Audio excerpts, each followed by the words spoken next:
Assalamualaikum warahmatullahi wabarakatuh. Saya Mengakir Manaf selaku Ketua PA dan KPA menyatakan sebagai berikut. Yang pertama, bahwa menyatakan saya tentang referendum tidak mengakui rakyat Aceh. Saya lakukan hal tersebut secara spontan kebetulan pada event peringatan haul meninggalnya Tunku Hasan Muhammad Itiro. Yang kedua, bahwa saya menyadari rakyat Aceh saat ini cinta damai dan Ya. Kedroh kah Panglima? Berasa kepegah referendum. Dino kepegah Aceh pro NKRI. Berasa kepegah wartai kepegah referendum. Keadilan dah kemana? Demokrasi dah kemana? Dino kamu lah elang apakah? Panglima lagi kah? Hah? Bibit kah hanali marwah kah mentuju mana?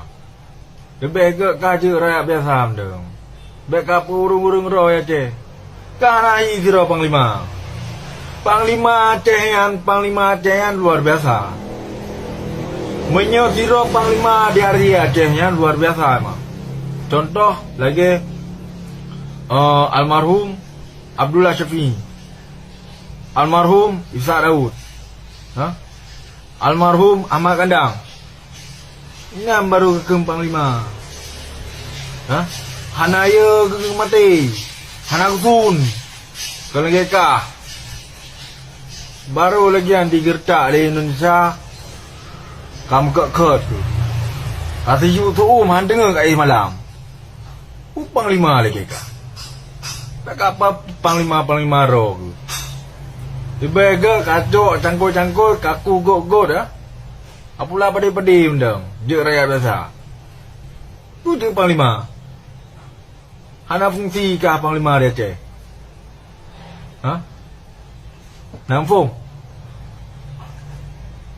Orang Aceh ubina orang Aceh waktu kemenyataan referendumnya ubina orang Aceh lebih tenang.